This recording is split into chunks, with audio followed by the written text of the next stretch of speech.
प्रभु का वचन ऐसा बताता है कि तुम जगत की ज्योति हो, यानी कि जिस मोमेंट पर आप प्रभु यीशु पे विश्वास करते हैं, पवित्र आत्मा जब आपके अंदर आता है, ज्योति आपके अंदर आती है। ठीक है, जब ज्योति आपके अंदर आती है तो मैं आपको एक बात बताना चाहता हूं, उस ज्योति को, उस लाइट को अंधकार का जगत भी क्या करता है, समझता है। जब स्पिरिचुअल वर्ल्ड आपको देखता है तो उसे अच्छे से पता है ये व्यक्ति, ये भाई या बहन मेरी नहीं है। उसे ये बात बहुत अच्छे से पता है कि ये भाई, ये बहन मेरी या मेरा नहीं है, क्योंकि वो हम पर अलग सी ज्योति को चमकते हुए क्या है, देखता है। आपको बताऊं, जब शैतान आपको देखता है वो आपको एक ऑर्डिनरी व्यक्ति के रूप में नहीं देखता। साधारण आप और मैं हो सकते हैं, हम साधारण रूप में अपने आप को देखते हो, बट शैतान हमें साधारण नहीं देखता। उसको हमारे अंदर ज्योति नजर आती है। मेरा एक सवाल है, जब आप अंधकार के जगत में आप जब किसी शैतानी शक्ति को डांट मारते हैं, वो आपकी आज्ञा को मानता है बट वो किसी और की आज्ञा को नहीं मानता। रीजन वो लाइट, वो ज्योति जो आपके अंदर है, उसको मानना पड़ता है। जब वो ये लाइट देखता है तो मैं आपको एक बात बताना चाहता हूं, हम जितने गंभीर नहीं हैं, शैतान हमसे कई गुना ज्यादा गंभीर है। जिस मोमेंट पे वो देखता है कि इस व्यक्ति पर लाइट है, उसका टारगेट होता है हर एक उस व्यक्ति के लिए कि इसको आगे बढ़ने से रोका जाए, इसको आगे। मैंने कई बार ऐसा बताया है कि शैतान के लिए, शैतान को कार्य दुनिया के लोगों में नहीं करना है, शैतान को कार्य हमारे जीवन में करना है, क्योंकि हम वो लोग हैं जो उसके विरोध में चल रहे हैं, उसके विरोध में हम प्रार्थनाएं करते हैं। हम वो लोग हैं जो उससे छुड़ाए जा चुके हैं, हम वो लोग हैं जो उससे आजाद किए जा चुके हैं। तो उसका शिकार जो है दुनिया के लोग नहीं है, जो ऑलरेडी उसकी गुलामी में है वो उसका शिकार नहीं है।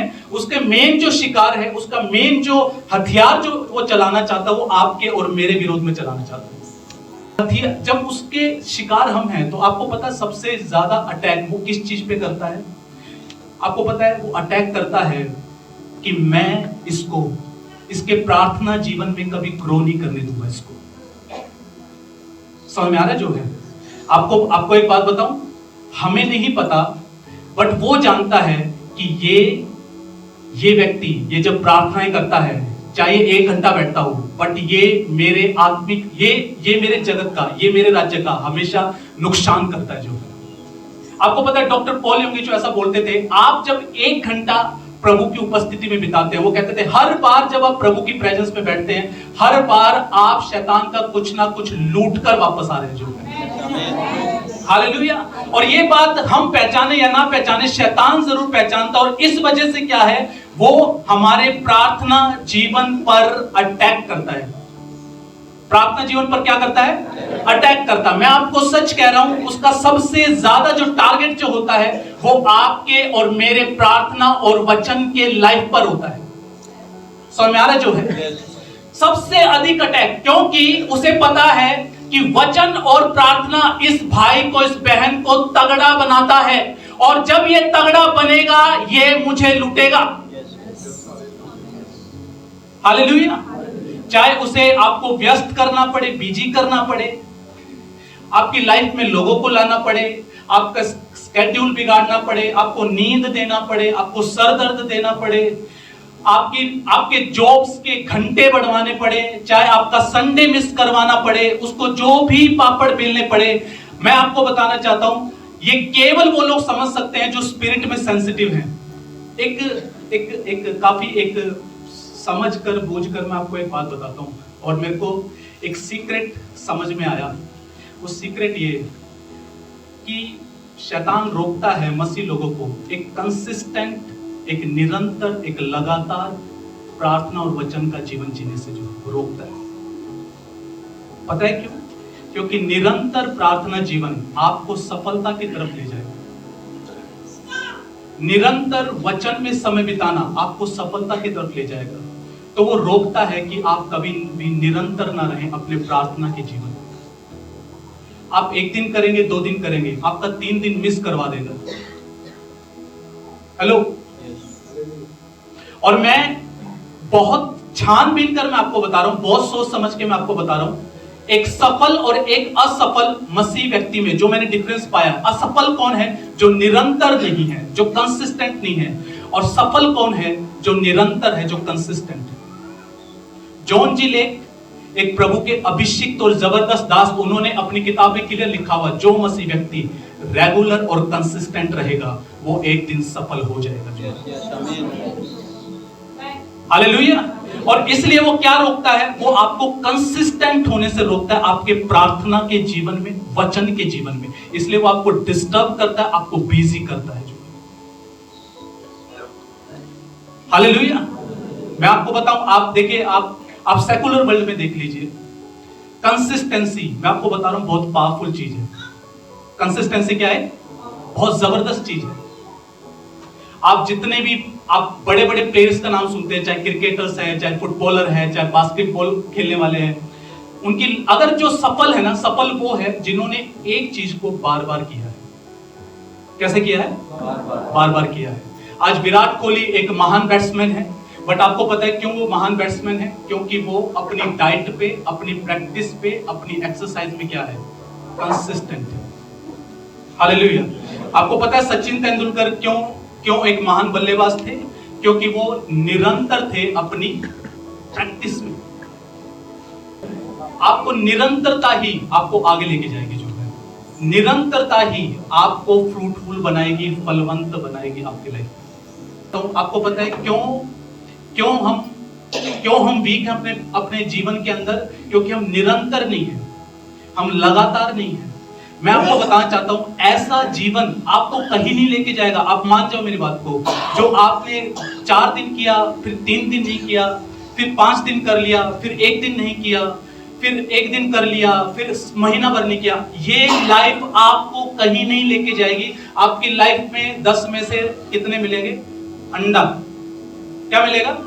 अंडा। इसलिए आपको और मुझको ध्यान देना है किस चीज पर? बोलो, कंसिस्टेंसी पर। यार यहीं पर शैतान का सबसे ज्यादा वार है कि इसको कंसिस्टेंट नहीं होने देना। इसको क्या नहीं होने देना? कंसिस्टेंट नहीं होने देना। इसको निरंतर नहीं करने देना। इसको निरंतरता से रोको। ठीक है, आज कर लिया और ओके, नेक्स्ट 2 डेज नहीं होना चाहिए, अगले 2 दिन नहीं चलना चाहिए, कुछ भी करो, इसको रोको। ये उसका मेन चैलेंज है अपने आप में कि निरंतरता से रोको। मेरे साथ पढ़ेंगे पहला पत्रस 3:12। क्योंकि प्रभु की आंखें धर्मियों पर लगी रहती हैं। ओके, प्रभु की आंखें कहाँ लगी रहती है? धर्मियों पर लगी रहती है। आगे, और उसके कान उनकी विनतियों की ओर लगे रहते हैं। और उसके कान उसकी विनतियों की ओर लगे रहते हैं। सुनना ध्यान से। आपको पता है क्यों कई बार हम निरंतर नहीं रह पाते? क्योंकि कई बार शैतान हमारे मनों को डाउट से भरता है। किससे भरता है? डाउट से, शंकाओं से, शक से, कि क्या परमेश्वर मेरे को सुन रहा है? क्या परमेश्वर मेरी प्रार्थनाओं को सुनता है? हेलो। लेकिन यहाँ पर प्रभु का वचन क्या बोलता है? फिर से पढ़ना एक बार। क्योंकि प्रभु की आंखें धर्मियों पर लगी रहती हैं। क्योंकि प्रभु की आंखें कहाँ लगी रहती है? प्रभु की आंखें धर्मियों। फिर से। और उसके कान कान उनकी विनतियों की ओर लगे रहते हैं। उनकी विनतियों की ओर। प्रभु, देखो यहाँ पर क्लियर प्रभु का वचन क्या बोल रहे हैं? बोलो पड़ोसी को, उसके कान तेरी विनती की ओर लगे हुए हैं। ये प्रभु का वचन क्लियर बता रहा है। आप में से जिसको भी ऐसा लगता है प्रभु मेरी प्रार्थना नहीं सुनता, प्रभु अपने वचन में साफ बोल रहा है, उसके कान उसके धर्मियों के, उसके भक्तों के विनतियों पर क्या है? निरंतर लगे रहते हैं। और मैं इस बात को मैं इसलिए बता रहा हूं क्योंकि अक्सर मैं ऐसा महसूस करता हूं कि बहुत सारे लोग जो है डिस्करेज होते हैं, हतोत्साहित होते हैं अपने जीवन को लेकर, अपने जीवन की बहुत सी चिंताओं को लेकर। कई बार लोग को ऐसा लगता है कि मैं प्रार्थनाएं कर रहा हूं, मैं कुछ होता हुआ नहीं देख रहा, या मैं निरंतर प्रार्थना नहीं कर पा रहा हूँ, क्या रीजन है? तो मैं आज आपको इन सब बातों के बारे में मैं आपसे बात करूंगा, ताकि आप अपने प्रेयर लाइफ में क्या रह सके? कंसिस्टेंट रह सके, निरंतर रह सके। प्रभु का वचन यहाँ पे क्लियर बताता है कि उसके कान धर्मियों की विनतियों की ओर क्या है? लगे रहते हैं। हालेलुया। देखिए मैं आपको एक बात बताता हूँ, प्रभु का वचन साफ एक बात बोलता है, लिखा है मांगो तो तुम्हें दिया जाएगा, ढूंढो तो तुम पाओगे। लिखा है जो कुछ तुम मेरे पिता से तुम मांगोगे मेरे नाम से वो तुम्हें देगा। हालेलुया। वचन में ऐसा लिखा हुआ रोमियो 8:32 में, जिसने अपना इकलौता पुत्र नहीं रख छोड़ा वो तुम्हें क्या कुछ नहीं देगा। हालेलुया। लेकिन ये सब बातें जानने के बाद भी कई बार हमारे मन में आता है कि ओके ये बात आपने बताया पास्टर ठीक है, बट हमारी प्रार्थनाओं के उत्तर क्यों नहीं आते। आज मैं आपको क्लियर में आपको इसके बारे में मैं आपको समझाना और सिखाना चाहूंगा ताकि आप सही से प्रार्थना करना सीखे। जो हालेलुया, सही से प्रार्थना करने क्या है सीखे। सबसे पहली बात जो मैंने आपको बोला, आप सबसे पहले डिसाइड करें कि मैं अपने प्रार्थना जीवन में कंसिस्टेंट रहूंगा। मैं क्या रहूंगा? मैं निरंतर प्रार्थना करूंगा। कैसे प्रार्थना करूंगा? मैं कभी प्रार्थना को छोड़ूंगा नहीं, मैं प्रेयर को कभी भी छोड़ूंगा नहीं। ओके, आप कैसे निरंतर हो सकते हैं, मैं उसके बारे में 2 बातें मैं आपको बताऊंगा। सबसे पहली बात, आपका एक फिक्स टाइम टेबल होना चाहिए प्रार्थना करने का। एक फिक्स क्या होना चाहिए? टाइम टेबल होना चाहिए प्रार्थना करने का। फिक्स मतलब देखिए, अगर आप ये सोचेंगे जब मैं फ्री होऊंगा तब मैं प्रार्थना करूंगा, तो आप लाइफ में कभी प्रेयर कर ही नहीं पाएंगे, क्योंकि आप कभी फ्री हो ही नहीं पाएंगे। आपको प्रेयर के लिए खुद को फ्री करना पड़ेगा। ओके, एक फिक्स टाइम आपको लगाना पड़ेगा कि ये टाइम मैं प्रभु को दूंगा। दानियल एक प्रभु का जन था जिसका फिक्स टाइम टेबल था, सुबह, दोपहर और शाम। वो 3 टाइम प्रार्थना करता था, ये उसका फिक्स रूटीन था। दाऊद का एक फिक्स रूटीन था, कहता मैं तुझे सुबह पुकारता हूं, मैं तुझे दोपहर को पुकारता हूं, मैं तुझे शाम को पुकारता हूं। उसका एक फिक्स रूटीन था। मान के चलिए अगर आप कभी स्कूल में गए, आपका कोई फिक्स टाइम ना होता कि भाई 8 बजे स्कूल में पहुंचना है, तो आप क्या करते? आप कभी भी स्कूल में पहुंचते, कभी भी पहुंचते, क्योंकि कोई फिक्स टाइम नहीं है। मान के चलो एक ऐसा स्कूल है जिसका कोई रूल ही नहीं है, आप किसी भी टाइम चले जाओ तो आप कभी भी चले जाओगे स्कूल में। लेकिन जब आपको ये पता था कि 8 बजे स्कूल पहुंचना है, तो आपकी तैयारी वैसे होती थी या नहीं होती थी? आपको टाइम से नहा लेना है, टाइम से खाना खा लेना है, टाइम से लंच पैक करवा लेना है, और टाइम से 8 बजे तक क्या पहुंचना है? स्कूल पहुंचना है। जब आप एक ऐसा टाइम फिक्स कर देते हैं प्रार्थना जीवन के लिए, मान के चलो आपने फिक्स कर दिया, आपका फिक्स है कि मैं नाइट टाइम मैं प्रेयर में बैठूंगा, यानी कि आपने जब टाइम फिक्स कर दिया, आपकी प्रायोरिटी प्रेयर है, तो आपने पहले डिसाइड कर लिया इस टाइम मैं कोई फोन कॉल नहीं उठाऊंगा। हेलो, इस टाइम मैं अपने घर तक पहुंच जाऊंगा, मैं कहीं बाहर बिजी नहीं होऊंगा।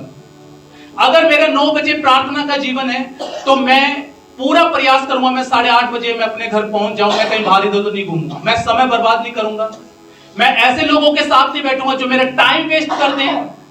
हेलो, आप जब तक एक फिक्स टाइम टेबल फिक्स नहीं करेंगे, आपकी प्रेयर लाइफ नहीं बनेगी। मैं लिख के देता हूं, जो है आपका एक फिक्स टाइम होना बहुत ज्यादा जरूरी है। या आप सुबह चुनिए या आप रात को चुनिए, आपको फिक्स करना पड़ेगा। जो मेरा जो है, मैं 2 टाइम बहुत ज्यादा बेस्ट मानता हूं। इवन जब मैं यीशु मसीह की लाइफ को पढ़ता हूं तो मैंने देखा कि यीशु मसीह या तो पूरी रात प्रार्थना करता था, या फिर लिखा अति भोर को उठकर वो प्रार्थना करता था। मैं डे टाइम में मैंने कम ही ऐसा पढ़ा है, बट मैंने देखा है या तो प्रभु यीशु सुबह प्रार्थना करते थे या रात को प्रार्थना करते थे, क्योंकि ये वो टाइम होता था जहां पर कोई डिस्टर्ब करने वाला नहीं, जहां पे कोई बिजी शेड्यूल नहीं, जहां पे कोई काम नहीं। तो आप ऐसा समय चुनिए जहां पर आपको कोई डिस्टर्ब ना करे, जहां पर आपको कोई काम ना बताए। और मैं ऐसा समझता हूं इसके लिए बेस्ट 2 ही टाइम है, या तो आप मॉर्निंग में कीजिए या आप नाइट टाइम में कीजिए। हालेलुया। मैं निरंतर प्रार्थना जीवन की बात कर रहा हूं। आप जब तक फिक्स टाइम टेबल नहीं बनाएंगे, आपका निरंतर लगातार प्रतिदिन की प्रार्थना की वेदी नहीं बनेगी आपकी। जो कुरनेलियुस के बारे में ऐसा लिखा हुआ है, वो एक अन्य जाति व्यक्ति था और लिखा है कि वो बराबर प्रार्थना करने वाला था। जब हम प्रेरितों के काम 3रा अध्याय पढ़ते हैं, लिखा है कि दोपहर के समय पतरस और यूहन्ना प्रार्थना करने मंदिर जा रहे थे, और वहां पर जब हम टाइम की स्टडी करते तो वो 3 बजे का टाइम था, यानी कि उनका वो टाइम फिक्स था प्रार्थना का। दोपहर के 3 बजे उनका वो फिक्स टाइम होता था, वो उस टाइम प्रार्थना ही करने जाते थे।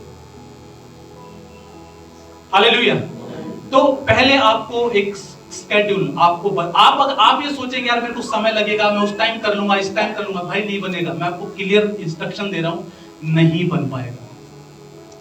क्लियर है? आपको एक बात बताऊं, आप सोचेंगे हम क्यों टाइम बनाए भाई मैं सीधी सी एक बात बोलता हूं, आप प्रभु में हो और आप एक वॉर में हो, आप एक युद्ध में हो, आप एक लड़ाई में हो, आपके लिए तो बहुत ज्यादा जरूरी है प्रतिदिन का प्रार्थना जीवन। आप आम नहीं हो, आप आम चल नहीं सकते, आम जी नहीं सकते, आप दुनियादारी की तरह नहीं जी सकते, आप दुनिया के व्यक्ति की तरह नहीं जी सकते। शैतान का लगातार आक्रमण और प्रहार आपकी और मेरी गवाही पे है कि वो हमारी गवाहियां खराब करे जो है, और उस गवाही को बना के रखने के लिए, उस पवित्रता को बना के रखने के लिए, उसके साथ एक संबंध को बना के रखने के लिए प्रतिदिन हर दिन प्रार्थना जीवन बहुत ज्यादा जरूरी है।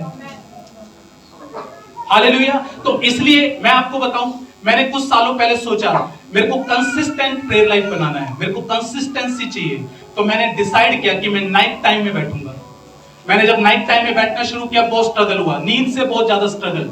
कई बार ऐसा होता था मैं चेयर पे सो जाता था, 1:30 या 2 बजे अगर मेरी वाइफ की आंख खुलती तो वो मेरे को जगाते हुए बोलती आप सो गए जो है, तो मैं बेड पे सोता जाके जो है। कितनी बार मैंने कंसिस्टेंट रहने का प्रयास किया, बट मैं बार बार सो जाता, रात को 12 बजे नींद आ जाती, 1 बजे नींद आ जाती, मैं जाग नहीं पाता था। मैं पवित्र आत्मा से अनुग्रह मांगता रहा, प्रभु को बार बार बोलता रहा, प्रभु मैं जगना चाहता हूं, मैं रात को प्रार्थना करना चाहता हूं, क्योंकि मुझे निरंतर प्रार्थना जीवन बनाना है। और प्रभु का धन्यवाद हो कि आज प्रभु के अनुग्रह से बहुत आसानी से मैं रात भर जग पाता हूं, मैं प्रार्थना कर पाता हूं जो है, गिव अप नहीं किया। हेलो, कंसिस्टेंसी, क्योंकि मैं जानता हूं अगर सफलता देखनी है तो कंसिस्टेंट होना पड़ेगा। आपको अगर दवाई चाहिए, आपको अगर सफलता चाहिए, देखो मैं आपको क्लियर बता रहा हूं, मैं जिन भी ऐसे जनों को जानता हूं जो प्रभु में सक्सेसफुल है, सफल है, मैंने उनके जीवन से एक सीक्रेट को खोजा है। वो केवल प्रार्थना नहीं करते, बट वो रोज प्रार्थना करते हैं। समझ में आ रहा है जो है? yes. आपने आज अगर 4 घंटे प्रार्थना कर ली तो कोई बहुत बड़ी बात नहीं है। बड़ी बात इसमें है कि 6 महीने बाद भी आपका 4 घंटे है। Hello, yes. आपने आज 3 घंटे प्रेयर कर ली तो कोई बहुत बड़ी बात नहीं है। मेरा सवाल है, क्या 1 साल के बाद भी आप कह सकते हो कि मेरा आज भी 3 घंटे प्रार्थना जीवन है? वो बड़ी बात है। आपको समझ में आ रहा है क्या? और जो निरंतर करते हैं वही सफल होते हैं। धार मुफ्त है, यीशु मसीह के सैक्रिफाइस से मुफ्त है। मैंने क्या देखा कि प्रभु में आके जो ना प्रभु को बहुत हल्का लेते हैं। पहले क्या था, पहाड़ों पे चढ़ जाएंगे जी, किलोमीटर पैदल भी चल लेंगे जी, एक टांग पे भी खड़े हो जाएंगे जी, भूखा भी रहना पड़े, पानी भी ना पीड़ा, वो सब कर लेंगे जी। प्रभु में आ गए, सब मुफ्त है जी, सब ढीले। प्रभु में आते ज्यादा ढीले, क्योंकि मुफ्त मिला ना, उद्धार मुफ्त मिला, कीमत नहीं है। हेलो, और पहले चाहे सुबह 3 बजे उठ के जाना पड़े, चाहे 4 बजे उठ के जाना पड़े, कितना ही लंबा जाना पड़े, कुछ भी करना पड़े, सब करने के लिए तैयार। तो पहले निरंतर होना सीखिए सबसे पहले, और निरंतर आप तभी हो सकते हैं जब आपका एक फिक्स टाइम हो। अगर आपके मन में अगर बात आ रही है तो पहले फिक्स होना सीखिए, फिक्स कीजिए मेरा ये टाइम, मेरे लिए ये टाइम बहुत ज्यादा इंपॉर्टेंट है। ये टाइम मैं किसी को नहीं देता, ये टाइम मेरे परिवार का नहीं है, ये टाइम मेरे दोस्त का नहीं है, ये टाइम किसी रिश्तेदार का नहीं है, ये टाइम किसी का नहीं है, ये टाइम केवल परमेश्वर का है। बस समझ में आ रहा है जो है? और मैं आपको एक बात बताना चाहता हूं, ध्यान से सुनना, सेंसिटिव रहना। शैतान चोर है। कौन है? वो पक्का कोशिश करेगा आपका समय चोरी करने का। पक्का क्या कोशिश करेगा?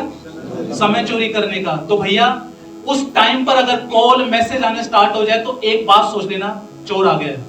मैं उस व्यक्ति को चोर नहीं बोल रहा, बट मैं उसके पीछे जो काम करके आपका टाइम वेस्ट करवा रहा हूं, मैं उसका बात कर रहा हूं कि आपको वहां सेंसिटिव हो जाना है कि नहीं, ये टाइम मेरा इस टाइम का, मैं ये टाइम नहीं दूंगा।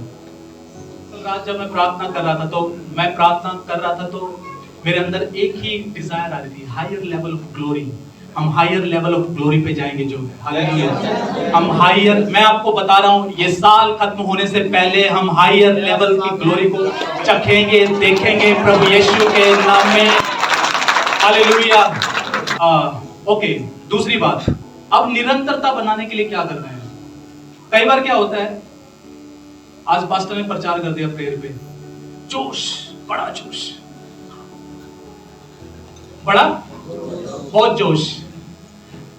आज से पास्टर 3 घंटे, चाहे जिंदगी में 1 घंटा ना क्यों, आज से पास्टर 3 घंटे जोश। तो कैसे तैसे करके 3 घंटे क्या है कर लिया। फिर दूसरे दिन जोश 3 घंटे, तीसरे दिन जोश 3 घंटे, चौथे दिन आज नहीं हो पा रही पास्टर, आज 2.5 घंटे हो पाए पास्टर 3 घंटे नहीं हो पाई पास्टर। और फिर सप्ताह आते आते पास्टर 3-4 दिन तो की, लेकिन 3 दिन से कोई प्रार्थना ही नहीं हुई मेरा जो समझ में आ रहा जो। तो पहले क्या है, मैं आपको एक बात बताता हूँ, जिम गया कभी कोई जैन साइड में तो गए जिम गए हैं कभी, ऐसा आज तक कभी ऐसा हुआ जाते 50 किलो उठा लिया जाके? मैंने तो नहीं उठाया, वो ऐसा। या कभी दौड़ लगाई हो, कभी ऐसा हो कि आज ही 10 किलोमीटर दौड़ लिए हो ऐसा कभी? आराम आराम से होता है, 1 किलोमीटर दौड़ते हैं, पहले 5 किलो उठाते हैं, ऐसा होता है। हम पहले ही, हम अपने आत्मिक जीवन को लेकर भी सेम ऐसे ही है, बिल्कुल ऐसे ही है। हम क्या सोचते हैं, अभी कर देना मुझे सब कुछ, आज मैं बड़े जोश में फाड़ दूंगा सब कुछ, जो है आगे अब तो मैं जीत लूंगा सब कुछ, खत्म है सब कुछ, अब तो दिखा दूंगा दुनिया को, यही होता है जोश। लेकिन सप्ताह भर बाद में जब ऐसे जोशीले बंदे दिखते हैं ना, तो अब मैं ऐसे नहीं होता, ऐसे नहीं होता कुछ भी। अब समझ में आता है, देखता हूं कितने दिन जोश चलेगा। सबसे पहले थोड़ा स्टेप उठाइए। कितना स्टेप उठाना भैया? थोड़ा उठाओ पहले। आज ही 100 किलो मत उठाओ, आज ही 50 मत उठाओ। पहले बाइबल क्या बोलती है? बाइबल बोलती है, यीशु ने बोला, क्या तू मेरे साथ 1 घड़ी नहीं जाग सकता? यानी कि मिनिमम सबसे छोटा आपका जो प्रार्थना जीवन शुरू होना चाहिए वो 1 आवर है, क्योंकि ये प्रभु का वचन बोलता है। कितना? 1 घंटा। आप पहले, जिनका है ही नहीं, मैं उनसे बात कर रहा हूं, पहले भैया 1 घंटा तो कर लो निरंतर। हाँ, आप 2-3 घंटे छोड़ो। अब मैं जानबूझ के जो टीम के अंदर है, मैं उनके अकाउंटेबिलिटी मंगवाता हूं। मैं इनका हर एक का टाइम नोट करता रहता हूं, कितने कंसिस्टेंट है ये, कितना निरंतर है, क्या है, सारी चीजें उसमें मैं नोट करता रहता हूं। तो कुछों के में फ्लक्चुएशन है, कुछों के में नहीं, अधिकतर लोगों के में फ्लक्चुएशन नहीं है, लेकिन कुछों के में फ्लक्चुएशन है। बाकी तो जिनका मुझे हिसाब किताब पता नहीं, उनका तो मैं कुछ कह नहीं सकता। पर मैं आपको एक बात बोलूंगा, सबसे पहले मिनिमम आप 1 आवर से शुरू कीजिए, 1 घंटा पहले शुरू कीजिए। क्या शुरू करना है? पड़ोसी को बोलो 1 घंटा, बोलो 1 घंटा। आप एक बात सोचेंगे, यार पास्टर आप है ना बार बार ये क्या टॉपिक उठाते हो बार बार। सुनो ध्यान से भैया, हम हरियाणा में हैं, हम हरियाणा में सेवा कर रहे हैं। ये चर्च प्रार्थना पे टिका हुआ चर्च है जो है, और ये चर्च ग्रो करेगा तो केवल प्रार्थना के दम पे ग्रो करेगा। जो यहाँ का आत्मिक वातावरण बदलेगा तो केवल प्रार्थना के दम पर ही बदलेगा। इसलिए बार बार आपको प्रार्थना के बारे में सिखाया जाता है। ये दिल्ली नहीं है, ये पंजाब नहीं है, ये साउथ नहीं है। हम एक ऐसे इलाके में सेवा कर रहे हैं जहां पर शैतान के गढ़ ज्यादा मजबूत हैं। इसलिए प्रार्थना बहुत ज्यादा जरूरी है एक एक व्यक्ति के लिए जो है। हालेलुया। इसलिए मेरे अंदर दर्शन क्या है, और मैं वो बात बार बार इन दिनों में रिपीट कर रहा हूं कि चर्च कभी बंद ना हो। सुबह प्रार्थना हो, दोपहर को प्रार्थना हो, शाम को प्रार्थना हो, रात को प्रार्थना हो, 7 दिन प्रार्थना हो, 24 घंटे प्रार्थना हो। और जब इतनी प्रार्थनाएं जब उठेंगी तो पता है क्या होगा, यहाँ पर प्रभु की महिमा बहुत ज्यादा बढ़ जाएगी, प्रेजेंस बहुत ज्यादा बढ़ जाएगी। जो कोई यहाँ पर एंट्री करेगा उसको एहसास हो जाएगा स्वयं प्रभु यहाँ पर रहता है। Hallelujah, hallelujah. मैं आपको सच कह रहा हूं, मैं स्पिरिट में मैं बहुत कुछ अनुभव कर रहा हूं इन दिनों। मुझे पता है कुछ होने जा रहा है, something is going to take place, कुछ होने जा रहा है। इस सप्ताह हमारे घर पे प्रभु के जन प्रोफेट नवीन जोगी आए थे जो है। जब वो आए, वो बैठे, उन्होंने एक बात बोला। उन्होंने बोला, पास्टर गौरव, मैं ऐसा अनुभव कर रहा हूं कि आपके साथ प्रभु की उपस्थिति बढ़ चुकी है। आमीन। और उसके बाद में 1-2 दिन के बाद फिर मैं बात कर रहा था, मैं पास्टर जीजू के साथ बैठा हुआ था, तो उन्होंने भी एक बात बोला कि पवित्र आत्मा उस ओर लेके जा रहा है जहां पर ग्लोरी बहुत ज्यादा बढ़ जाएगी। और मैं देख रहा हूं कि ग्लोरी ऐसे बढ़ेगी कि ग्लोरी आपको चारों तरफ से घेरे रहेगी। आपके संपर्क में आने से ही लोग बदलना चालू हो जाएंगे। हालेलुया। और मैं ये बात आपके लिए डिक्लेयर करता हूं, आपके संपर्क में आने से लोग चेंज होने लग जाएंगे। आपको समझाना नहीं पड़ेगा, केवल आपके बात करने से लोग चेंज हो जाएंगे। हालेलुया। मतलब कहने का मतलब क्या है, आपको महिमा अगर चारों तरफ से घेर लेगी तो पता है क्या होगा, आप सिर्फ खड़े होंगे, सामने वाले को एहसास होगा मैं पापी और मुझे उद्धार की जरूरत है। हालेलुया। इसलिए मैंने क्या बोला, हायर लेवल ऑफ ग्लोरी। हम एक ऊंचे सत्र की महिमा की ओर हम जाने पर हैं। हालेलुया। उसके लिए तैयार हो जाए चर्च, तैयार हो जाए। हालेलुया, तैयार हो जाए। मिनिमम कितना, पड़ोसी को बोलो मिनिमम 1 घंटा। थोड़े से मैं सेकुलर वर्ल्ड के एग्जांपल में उठा रहा हूं ताकि आपको क्लियर समझा सकूं। आपने जापान का नाम सुना है? कितनों जापान देश का नाम सुना है? आपको पता है कितना सफल देश है? भारत उसके इर्द गिर्द भी नहीं है। भारत को वहां जाने में ना 50 साल और लगने में, पता आपको? भारत के इर्द गिर्द, वो भारत उसके इर्द गिर्द नहीं है भैया। जापान बहुत आगे है टेक्नोलॉजी में, हर चीज में। आपको पता है इस वक्त पूरे विश्व में सबसे अधिक लोगों की लंबी उम्र कौन से देश की है? जापान की है। जापान में आपको पता है लोग आलसी नहीं है ज्यादातर, हालेलुया, फिट लोग हैं। वहां पर एक टेक्नोलॉजी, एक टेक्निक का इस्तेमाल करते हैं जिसे बोलते हैं काइजिन टेक्निक। क्या बोलते हैं? पड़ोसी को बोलो काइजिन। ये काइजिन टेक्निक क्या है? ये काइजिन टेक्निक है बड़े लक्ष्य को छोटे छोटे स्टेप से, छोटे छोटे कदमों से प्राप्त करना। बड़े लक्ष्य को छोटे छोटे कदमों से क्या करना?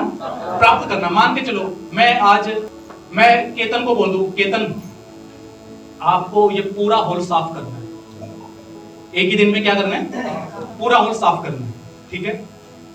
या आप भी अपने ऊपर ले लीजिए कि आपको ये बोल दिया जाए एक दिन में एक आपको ये पूरा हॉल क्या करना है? पूरा हॉल, इसके वॉशरूम भी, इसका स्टोर भी, आपको एक ये सब कुछ आपको साफ करना है। आपको भारी लगेगा?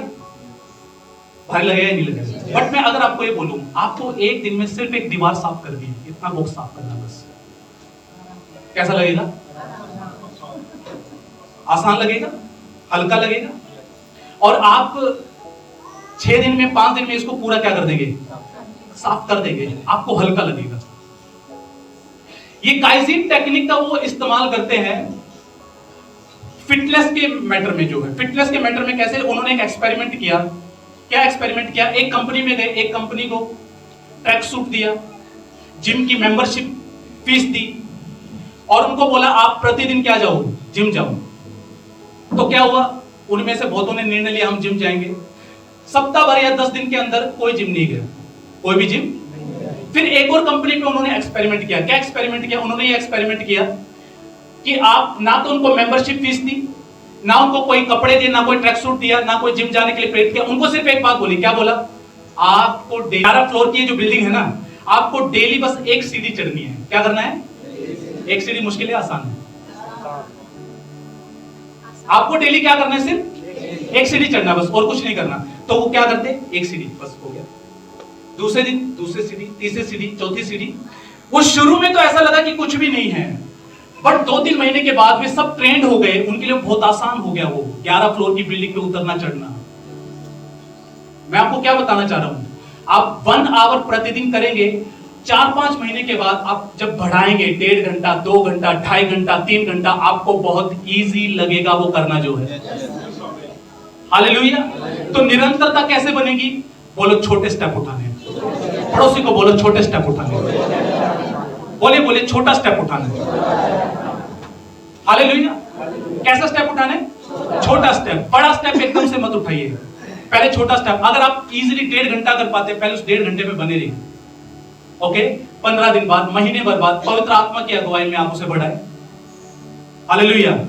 अगर आप एक ही बारी में मत डिसीजन लीजिए आज से 10 अध्याय पढ़ना चालू, नो, मत डिसीजन लीजिए एकदम से आज से 3-4 घंटे बाइबल और भैया पता लगे पूरे सप्ताह बाइबल नहीं। नो, मत कीजिए ऐसा।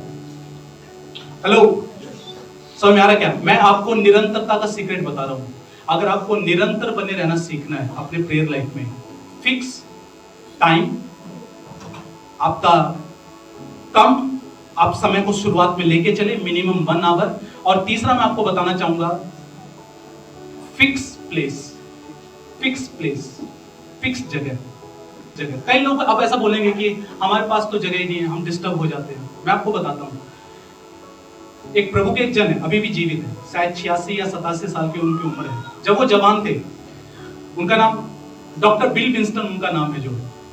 और एक टाइम पर उनके पास प्रार्थना करने का कमरा नहीं होता था, तो वो क्या करते थे, वो सुबह सुबह सर्दी के टाइम पे अपने आप को बिल्कुल पैक करके, जैकेट पहन के, वो सुबह सुबह वो फुटबॉल स्टेडियम में जाते थे। और वहां पर फुटबॉल स्टेडियम में घूमते हुए वो चक्कर लगाते और अन्य भाषाओं में प्रार्थना करते हुए प्रभु से बात करते थे। ये उनका प्रेयर लाइफ था। और मैं तो अपने कलीसिया के बहुत से लोगों को यही मैं बोलता हूं, जवानों को ही बोलता हूं, आप अगर ये बोलते हैं हमारे पास टाइम नहीं है, भैया सुबह जाओ मॉर्निंग वॉक पे, कोई डिस्टर्ब करने वाला नहीं है। मॉर्निंग वॉक पे जाओ, चलते चलते प्रार्थना करो, आपका ये शरीर का वजन घटेगा, आत्मा का वजन बढ़ेगा। हालेलुया। आप ऐसे बनाने वाला तो कैसे भी बनाएगा, जिसको करना है वो तो कैसे भी करेगा। हालेलुया। समझ में आ रहा है क्या? तो क्या होना चाहिए हमारे पास, बोले एक फिक्स प्लेस होना चाहिए। बिस्तर पे बैठ के प्रार्थना करोगे, नींद आएगी, उसमें बिस्तर की गलती नहीं है, उसमें आप ही की गलती है, उसमें शैतान भी गलत नहीं है। समझ में आ रहा है क्या? हर चीज हम शैतान पे नहीं डाल सकते। हेलो, पता क्या हुआ, एक बार एक विश्वासी कुएं पे सो रहा था। किस पे सो रहा था? कुएं पे सो रहा था, कुएं की दीवार पे सो रहा था। ऐसे शैतान आया, जगाया उसे। जब तू गिर जाएगा ना, मेरा नाम लगाएगा। जब तू गिरेगा, भाई थोड़ा सड़क के उधर सो रहे, तो कुएं पे क्यों सो रहा है? गिर जाएगा तो कहेगा शैतान ने गिरा दिया मेरे को। सो आप अगर आपको निरंतर प्रेयर लाइफ, मैं आपको बताना चाहता हूँ, सुनो, आप पता है आप खुद में अनुभव करेंगे कि मैं मजबूत होने लगा हूं। जब आप निरंतर होने लग जाएंगे, निरंतर होने लग जाएंगे, जब ऐसा लाइफ आप ये ठान लीजिए, मेरे को ऐसी जिंदगी नहीं जीनी जो 4 दिन कर लिया, 3 दिन नहीं किया, 2 दिन कर लिया, 5 दिन, ये लाइफ आपको कहीं नहीं लेके जाएगी। मैं आपको बता रहा हूँ, ये जिंदगी आपको ना, मैं आपको बता रहा हूँ, आपके लेवल्स चेंज नहीं होंगे, आपके सत्र नहीं बदलेंगे, आत्मिक सत्र नहीं बदलेंगे। आपको लगेगा मैं साल भर बाद भी उसी सत्र पे, मेरा सत्र चेंज नहीं होगा। बात आती है कि कई लोग ये सोचते हैं कि पास्टर क्या बोले, 1 घंटा क्या प्रार्थना करें। मैं आपको बहुत क्लियर मैं आपको बताता हूं, परफेक्ट प्रेयर जो है वो है रोमियो 8:26 पढ़िएगा। रोमियो 8:26 आत्मा भी हमारी दुर्बलताओं में सहायता करता है। इसी रीति से आत्मा भी हमारी दुर्बलताओं में। तो सबसे पहली बात मैं आपको बताता हूं, डिपेंड होना सीख जाओ अपने प्रार्थना जीवन के लिए पवित्र आत्मा पे। किस पे? पवित्र आत्मा। निर्भर होना सीख जाओ। वही है जो आपको इस यात्रा में लेके जाएगा, आपको बना के रखेगा, आपको करवाएगा, वही है। आगे, क्योंकि हम नहीं जानते कि, क्योंकि हम नहीं जानते कि, बोलिए पड़ोसी को, क्योंकि हम नहीं जानते कि, बोलिए पड़ोसी को, क्योंकि हम नहीं जानते कि। आगे, प्रार्थना किस रीति से करना चाहिए। प्रार्थना, हाँ प्रार्थना हम नहीं जानते, सच्ची में नहीं पता। मैं किस मेरे को तो सच्ची में नहीं पता होता किस तरीके से प्रार्थना करें। इतने सारे लोग हैं, हाँ ये इतने सारे लोग हैं कि क्या विषय। मैं जब शनिवार को प्रार्थना में बैठता हूँ, मैं प्रभु को एक बात बोलता हूँ, प्रभु मैं नहीं पता गुप्त में लोग क्या जीते हैं, किनके क्या विचार हैं, क्या बात करते हैं, तू सब कुछ जानता है। मैं केवल अन्य भाषा में बातें करूंगा, प्रार्थना करूंगा, मेरे मुंह से केवल वो निकले जो वो गुप्त में करते हैं। मैं सिर्फ वही बोलना चाहता हूँ जो गुप्त में जीते हैं, और वही सब होता है। हालेलुया।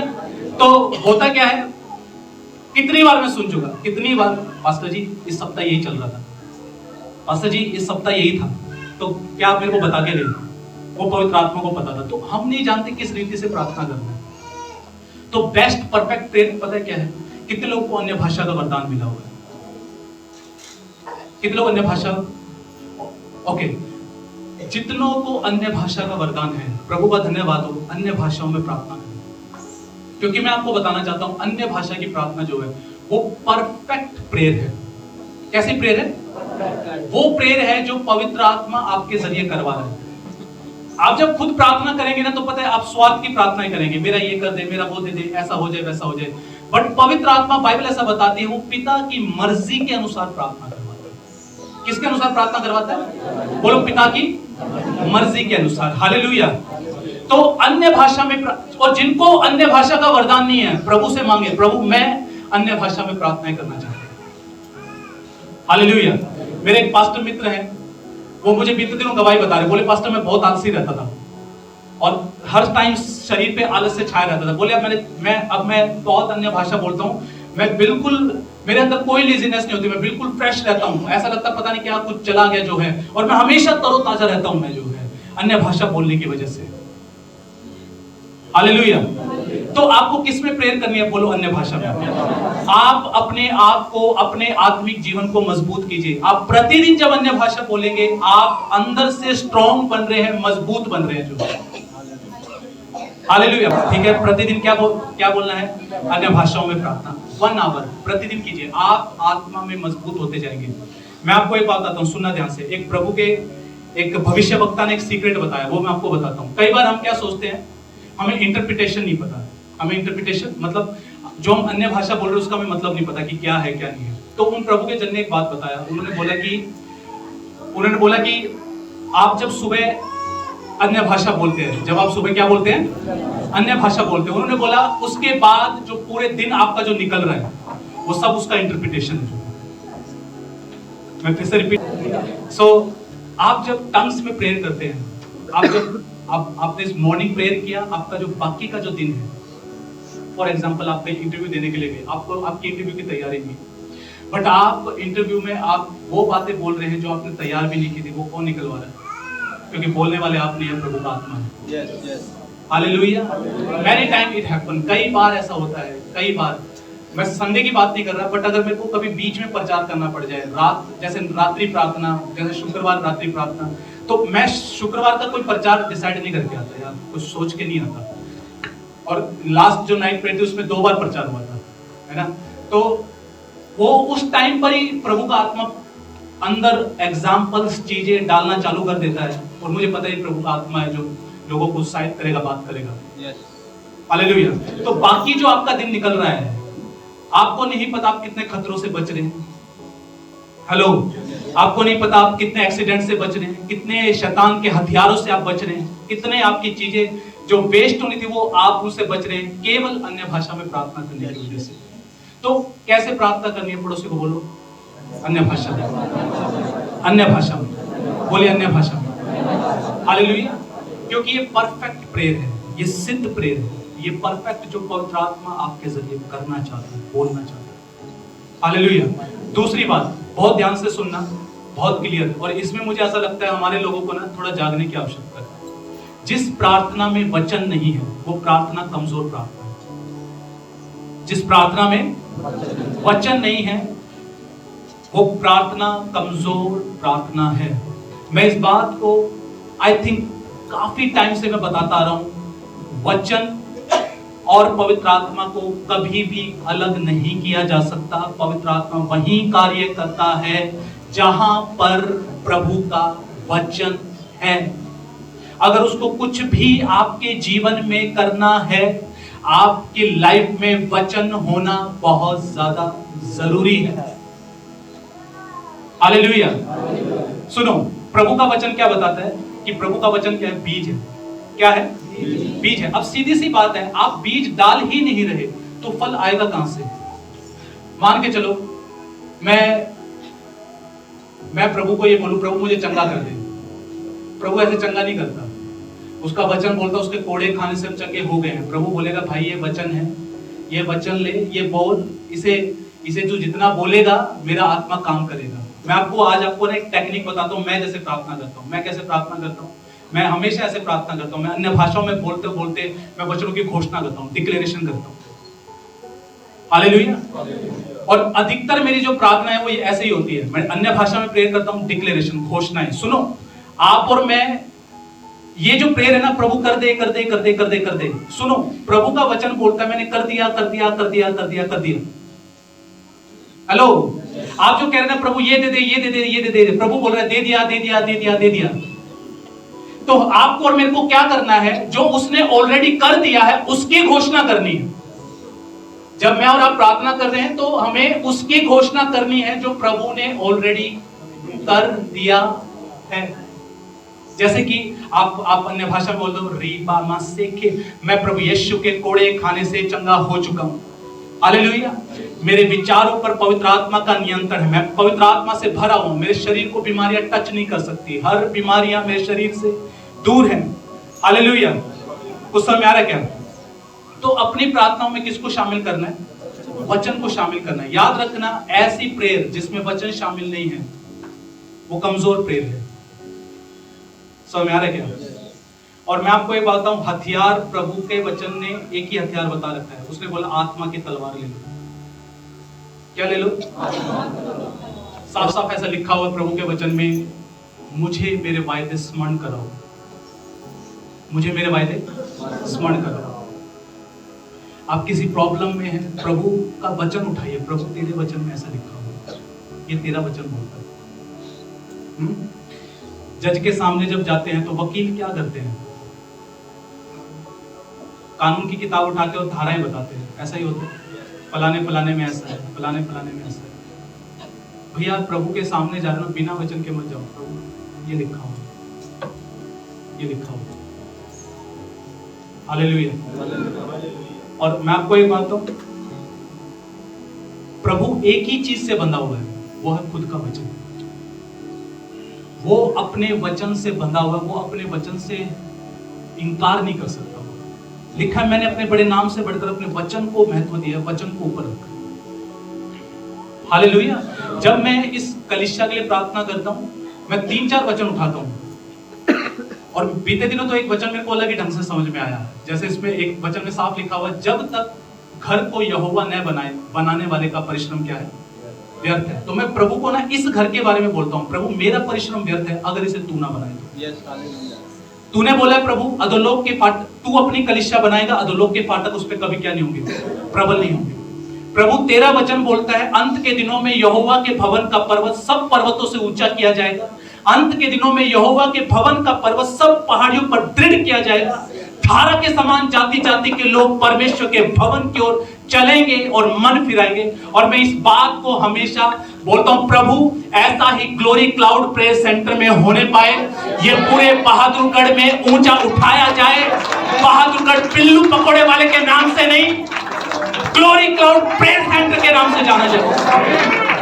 हालेलुया।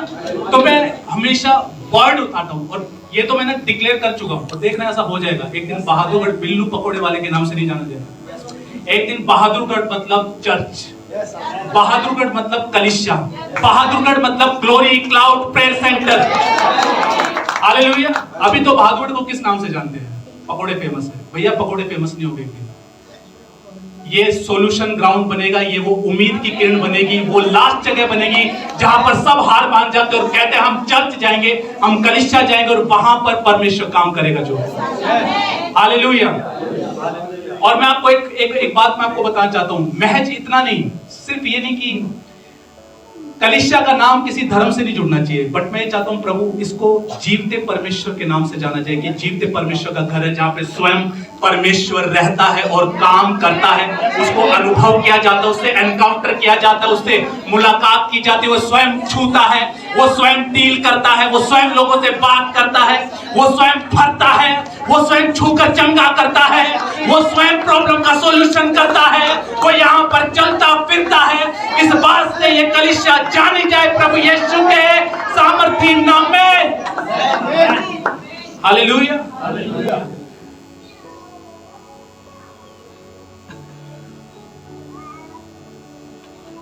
वर्ड आपको डिक्लेयर करना है, ठीक है? आपको समझ में आया कैसे प्रेयर करनी है? आपकी कोई भी प्रॉब्लम है उससे वर्ड को अटैच कीजिए। और एक महत्वपूर्ण, मैं आपको आज एक बात बताता हूं, बहुत ध्यान से सुनना, बहुत ध्यान से सुनना। और खासतौर पे वो लोग जो बिल्कुल नए हैं, उनको इस बात की इतनी समझ नहीं है, बट मैं आज आपको क्लियर बता देता हूँ। सुनो, प्रभु यीशु मसीह ना जिन नहीं है। क्या नहीं है? जिन जिन जिन अलीफ लैला। तो उसमें क्या होता है, वो एक जिन होता है ना, उसमें क्या होता है, वो चिराग को ऐसे रगड़ता तो उसमें से जिन निकल गया। हुकुम मेरे आता, क्या मांगते हो? यीशु मसीह ऐसा नहीं है। आप जिस प्रभु के पास आए हो ना, वो परमेश्वर है, वो जिन नहीं है। मेक श्योर आप जो प्रार्थनाएं कर रहे हैं वो प्रभु की इच्छा अनुसार है। वो प्रभु की इच्छा कहां प्रकट होती है? वचन। आप जो प्रार्थना कर रहे हैं, आप देखिए उस वचन उसके बारे में क्या बोल रहे हैं। आपका केस है, देखो केस के बारे में बाइबल क्या बोलती है। निकालो वचन। प्रभु तेरा वचन बोलता है सच्चा न्याय और तराजू यहोवा की ओर से होता है। प्रभु तेरा वचन बोलता है जितने मुद्दई तुझ पर नालिश करने के लिए आएंगे वे सब तुझसे हार जाएंगे। ऐसे हथियार जो मेरे विरोध में बनाए गए हैं उनमें से कोई भी क्या नहीं होगा। तू पहेलिए के जाल से बचाएगा। और मैं आपको बताऊं इंग्लिश में बड़ा सुंदर लिखा हुआ पहेलिए के जाल के बारे में। पता है क्या लिखा हुआ है? लिखा हुआ तुझे झूठे दोषों से बचाएगा। He will save you from false accusation, ऐसा लिखा हुआ है। झूठे आरोपों से तुझे बचाएगा। हालेलुया। आप अगर बीमारी है तो देखो बीमारी के बारे में क्या बोलते हैं, कर्ज के बारे में क्या बोलते हैं। आप जो मेक श्योर जो आप प्रेयर कर रहे हैं उस वो वचन से एग्री करने वाली बात हो। ऐसी कोई भी बात ना हो जो प्रभु के वचन से एग्री ना करती हो। आप अगर कल को आप मान के चलो आप कुछ भी प्रेयर करके आप मेरे को आके बोलेंगे मैंने तो ऐसा किया था वो नहीं पास, आप देख लेना कि आप कैसे कर रहे हैं। Hallelujah hallelujah. पहला यूहन्ना 3:22। और जो कुछ हम मांगते हैं, जो कुछ हम मांगते हैं, पड़ोसी को बोलो जो कुछ हम मांगते हैं। आगे वह हमें उससे मिलता है। वह हमें उससे बोलिए जो कुछ हम उससे मांगते हैं वह हमें उससे मिलता है। आगे क्योंकि हम उसकी आज्ञाओं को मानते हैं। क्यों मिलता है? क्योंकि हम उसकी आज्ञाओं को मानते हैं। क्यों मिलता है? आगे भी है। और जो उसे भाता है वही करते हैं। और जो उसे भाता है वही करते हैं। कब प्रभावशाली है? जब आप किस पे चलते हैं? उसकी आज्ञाओं पे। और आप वो करते हैं जो उसको भाता। आपकी प्रार्थना इफेक्टिव प्रभावशाली तब बनती है जब आप उसकी आज्ञाओं को पकड़े हुए हैं। हेलो, समझ में आ रहा है क्या? कितने बार समझ पा रहे हैं? जब आप उसकी किस पे चलते हैं? जो प्रभु का वचन बोलता है आप जब उसके अनुसार जीवन बिताते हैं। लिखा है जो आप उसे मांगते हैं वो आपको क्या है? मिलता है। क्योंकि आप क्या लिखा है? क्योंकि हम उसकी किसको मानते हैं? आज्ञाओं को मानते हैं। यानी कि मैं आपको प्रेयर का एक बहुत ही स्पेशल एक पॉइंट मैं आपको बता रहा हूं जो बहुत इंपॉर्टेंट और बहुत लोग मिस करते हैं। देखिए मैंने इस चीज को देखा है। मैं इस चर्च के अंदर, मैं अपने कलीसिया की बात कर रहा हूं, मैं बाहर की कलीसिया की बात नहीं कर रहा, अपने कलीसिया की बात कर रहा हूं। प्रार्थना करने में बोलेंगे हाँ कितने घंटे प्रेयर? भैया 8 घंटे प्रेयर। आज्ञाकारिता 0। हेलो, आज्ञाकारिता 0, कोई इफेक्ट नहीं है। आप, मैं बहुत बार कई बार बोल चुका हूं, हम किसी धर्म को फॉलो नहीं कर रहे, हम रिलीजियस लोग नहीं हैं। तो प्रार्थना तो बहुत सारी तो वो भी करते थे, सदुकी फरीसी। लेकिन यीशु मसीह क्या बोलता था उन्हें? ढोंगी बोलता था, पाखंडी बोलता था, कहता था तुम होठों से तो मेरी आराधना करते हो पर तुम्हारे दिल क्या है? बहुत ज्यादा दूर है। तो हमारा भी फिर वही हाल होगा कि हम प्रार्थना बहुत कर रहे हैं बट आज्ञाकारिता क्या हमारे जीवन में नहीं। तो आज्ञाकारिता बहुत ज्यादा मैटर करती है। प्रभु का वचन, मैं आपको बताऊं वचन, आप वचन पता है क्यों पढ़िए? मैं पता वचन क्यों पढ़ता हूं? प्रभु मुझसे क्या चाहता है। वचन मुझे बताता है मैं कहां गलत हूं। वचन मुझे बताता है मैं कहां गलतियां कर रहा हूं। वचन मुझे बताता है मुझे किस आज्ञाकारिता पे चलने की आवश्यकता है। समझ में आ रहा क्या? वचन आपका आईना है। हालेलुया। वचन क्या है? आईना है। वचन आईना है। वचन हमें बताता है कि वास्तव में हम जी क्या रहे हैं। मैं एक प्रभु के जन से इस सप्ताह में बात कर रहा था, तो कुछ पत्रियों के बारे में बात हो रही थी। तो मैं तो अपने आप को नंबर देता हूं, कितना ठीक है कितना नहीं है। आपको तो नहीं बताऊंगा कितने नंबर आए, बट आप उस आईने में जब हम देखते हैं तो हमें पता लगता है हम कहां सही हैं, कितने सही हैं, कितने गलत हैं। प्रार्थनाओं को जो एक प्रभावशाली बनाने वाली एक जो बात है ना, वो आपकी आज्ञाकारिता है। एलिया ऐसे ही प्रभावशाली एक व्यक्ति नहीं था। हालेलुया। वो एक प्रभु की बातों को जानने वाला, सुनने वाला और उस पर चलने वाला एक जन। दानियल, पता है दानियल, सुनो, दानियल पता है क्यों इतना फेवर पाया हुआ व्यक्ति था? हम फेवर की बात करते हैं सिर्फ अगर मैं ये डिक्लेयर करता हूं oh high favour, yes I receive high favour, और भैया उसके बाद मैं आज्ञाकारिता मेरे जीवन में 0, तो कहां से फेवर आ जाए? हेलो। या फिर मैं अगर ये डिक्लेयर करूं कि मैं बढ़ने जा रहा हूं, यस मैं बहुत बढ़ने जा रहा हूं, यस आमीन, आई रिसीव, और आज्ञाकारिता कुछ भी नहीं है। फेवर आता है जब आप ओबीडियंसी में चलते हैं, आज्ञाकारिता में चलते हैं। यूसुफ पे फेवर क्यों था? क्योंकि वो ओबीडियंसी में जीता था, चलता था। दानियल पर फेवर क्यों था? क्यों वो गवर्नर था?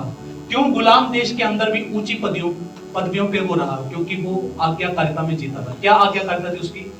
उसने वहां के राजा को क्लियर बोल दिया था, मैं अपने आप को अशुद्ध नहीं करूंगा तेरा खाना खा के। कहने का मतलब क्या है? उसने कॉम्प्रोमाइज करने से, उसने समझौते करने से इनकार कर दिया था उसने। आपको पता है उसकी प्रेयर लाइफ पे कैसे शैतान ने अटैक किया था? जो लोग उससे चिढ़ते थे, उन्होंने जाके राजा को बोला, राजा तेरे को छोड़, अगर किसी और इस देश में तेरे देवता को छोड़ किसी और की प्रार्थना नहीं होनी चाहिए, तो जिसके उसको शेरों की मांग में डलवा दो। उनका टारगेट दानियल था, तो दानियल चाहता वहां भी प्रार्थना रोक सकता था, नहीं रोकी। तब भी तीनों टाइम प्रार्थना करा था, जाके राजा को चुगली लगाई, बोले कि वो ना वो तेरा गवर्नर दानियल अभी भी नहीं मानता, अभी भी प्रार्थना करता है। शेरों की मांग में वो डाला गया। क्यों बचा वो शेरों की मांग से? क्योंकि वो आज्ञाकारी जन था। जो समझ में आ रहा है? जो आपको फेवर देखना है हर जीवन के क्षेत्र में, प्रभु का फेवर देखना है, प्रभु का हाथ देखना है। प्रभु का हाथ देखना है तो आपको ओबीडियंसी में जीना पड़ेगा, आज्ञाकारिता में जीना पड़ेगा। हेलो। और आज्ञाकारिता का मतलब पता है क्या है? आज्ञाकारिता का सीधा सा मतलब है जहां पर आपका पूरा भरोसा प्रभु पे, प्रभु मैं ये समझौता नहीं करूंगा। हम बहुत छोटे छोटे समझौते में उलझे हुए हैं। मैं हूं बहादुरगढ़ में, मैं बताऊं मैं झज्जर में हूं। बहुत छोटे समझौते हमारी लाइफ में। हम घर पे पहुंचे नहीं है, मैं घर पहुंच गया, बेटा पापा बोलना, पापा घर पे नहीं है, मम्मी घर पे नहीं है, बोल देना। हम बहुत छोटे समझौते करते हैं ऐसे, हमें बहुत छोटा लगता है, बट मैं आपको बताना चाहता हूं बाइबल क्लियर बोलती है, छोटी लोमड़ियां दाग की बारी को क्या करती हैं? खराब करती हैं। हालेलुया। हमें क्या लगता है, अरे चलो कोई बात नहीं, थोड़ा सा कॉम्प्रोमाइज है, हो गया तो क्या हो गया। मैं आपको बता रहा हूं, आप करते रहो, आप धर्म के फॉलोअर बनोगे। और भैया हमने तो धर्म सिखाया नहीं शुरू से, हम तो ईसाई धर्म को मानते नहीं है, हम तो यीशु मसीह को मानते हैं, उसकी आज्ञाओं को मानते हैं। आप अगर प्रेयर भी कर रहे हैं, आराधना भी कर रहे हैं, स्तुति भी कर रहे हैं, बट अनाज्ञाकारिता में, तो मैं आपको बताना चाहता हूं आप ईसाई धर्म को ही फॉलो कर रहे हैं, आप यीशु मसीह को फॉलो नहीं कर रहे। हेलो, समझ में आ रहा है क्या? बहुत से लोग सोचेंगे हमारी भी सुनता, उसकी सुनता है। भैया पहले चेक करो आप आज्ञा कितना ओबीडियंसी में, आप आज्ञाकारिता में जीते थे। सवाल आपसे, आपके सामने कोई व्यक्ति है, आपको पता है ये व्यक्ति झूठ बोलता है। मेरे सामने अगर कोई व्यक्ति झूठ बोलता है ना, तो मेरे बात में तो एक मन तुरंत आ जाता है, क्या आता है? ये इसको झूठ बोल रहा है, ये पक्का तेरे को भी झूठ बोल रहा होगा। और हर बार जब हम झूठ बोलते हैं ना किसी व्यक्ति को, तो पता है क्या होता है? हृदय में से भरोसा जाता है। सेम ऐसे ही पर प्रभु भी इस बात को देखता है। हर टाइम जब आप कोई भी छोटा कॉम्प्रोमाइज करते हैं, प्रभु की दृष्टि में आपके प्रति भरोसा चला जाता है। आप जाग रहे क्या? yes. आप सोचो, आपका पिता स्वर्ग और पृथ्वी का रचयिता आप पे भरोसा नहीं कर रहा, क्या परेशान होने वाली बात नहीं है? मैं फिर कह रहा हूं, आपका पिता जिसे आप पिता बोलते हो, जिसके पास आप दिन रात जाते हो, आप आराधना में आते हो, प्रार्थना में आते हो, संडे चर्च आते हो, वो आप पे भरोसा नहीं करता। क्या ये सोचने वाली बात नहीं है क्या? मैं बहुत छोटी छोटी बातों के बारे में बात कर रहा हूं जो हम कॉम्प्रोमाइज करते हैं। आपको पता है बहुत टाइम पहले की बात है, एक बार शायद ये वचन आपको पता नहीं, शायद इस तरीके से नहीं छुआ होगा, बट मुझे ये वचन ना कई सालों तक बहुत अलग ढंग से छूता रहा। पता है क्या? यूसुफ जो कि मरियम का हस्बैंड था, जिसके द्वारा यीशु मसीह ने जन्म लिया था, तो वो क्या थी? शादी से पहले ही क्या थी? गर्भवती थी, पवित्र आत्मा की ओर से। जाग रहे हो क्या? पवित्र आत्मा की ओर से क्या थी? वो गर्भवती थी। यूसुफ को क्या लगा कि मंगनी, इसने क्या किया? इसने व्यभिचार किया, इसने कुकर्म किया।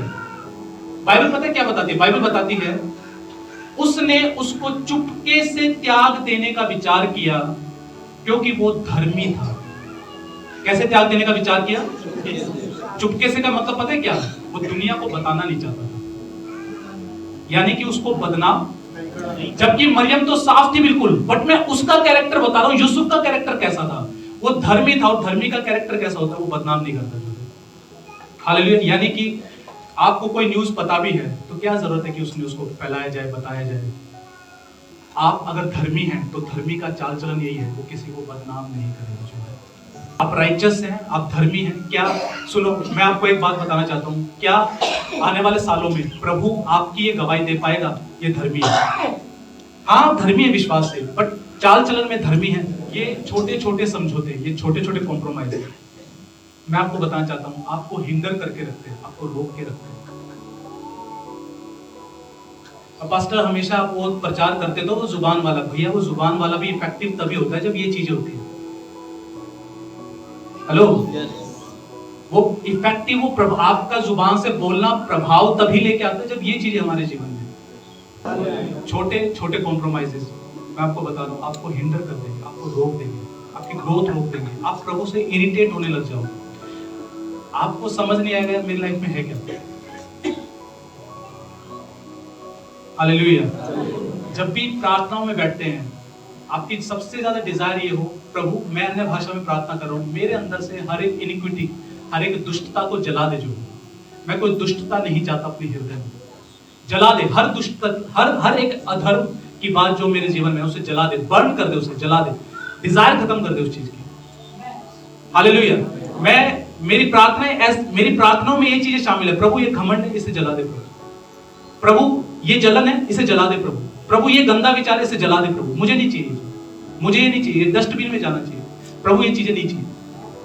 हेलो, बाइबल में याकूब की पत्री में ऐसा लिखा हुआ है, लिखा है कि जो भी मांगे वो कैसे मांगे? विश्वास से। कैसे मांगे? और बाइबल ऐसा बताती है कि संदेह करने वाला ये ना सोचे कि उसे प्रभु से कुछ, साफ ऐसा बाइबल बताती है कि संदेह करने वाला, डाउट करने वाला ये ना सोचे कि उसे प्रभु से कुछ। और मैंने क्या बोला कि प्रभु अपने वचन से ही क्या है, डाउट पता है कैसे, मैंने डाउट को कैसे जाना है, शक को कैसे जाना। आज आपके विचार बड़े पॉजिटिव है, कैसे, बड़े सकारात्मक बोल रहे हो, सभी को यार प्रभु करेगा, एकदम पॉजिटिव, और सभी आप जिससे भी बात कर रहे हो उत्साह से भरे हो। नेक्स्ट डे थोड़ी सी सिचुएशन इधर उधर दिखी, पता नहीं यार क्या होगा, प्रभु कर नहीं रहा है, पता नहीं होगा नहीं होगा, सब ठीक तो है, मैं प्रार्थना तो सही से कर रहा हूँ, पता नहीं क्या हो रहा है, पता नहीं क्या चल रहा है, ये क्या है। लिखा है कि शक करने वाला समुद्र की लहर के समान है। किसके समान है? समुद्र की लहर के समान। कैसे है? क्योंकि लहरें जहां की होती है पानी वहीं जाता है, ऐसा ही होता है, जहां तेज हवा होगी पानी वहीं भागेगा। तो डाउट करने वाला कैसा है? जिस टाइम पे उसे परिस्थितियां थोड़ी ठीक लगी तो वो सकारात्मक है, थोड़ी परिस्थितियां डाउन लगी तो वो नेगेटिव है। लिखा ऐसा व्यक्ति यह ना सोचे कि उसे प्रभु से कुछ मिलेगा। मैंने कौन कौन से पॉइंट बताए प्रार्थना से संबंधित, कैसा प्रार्थना जीवन होना चाहिए? कंसिस्टेंसी। क्योंकि मैं आपको बताना चाहता हूँ, कंसिस्टेंसी आपको आगे लेके जाएगी, कंसिस्टेंसी आपको फ्रूटफुल बनाएगी, निरंतरता। आज एक गांठ बांध लीजिए, मुझे अपने जीवन में निरंतरता को लेकर आना है। क्या लेकर आना है? निरंतरता।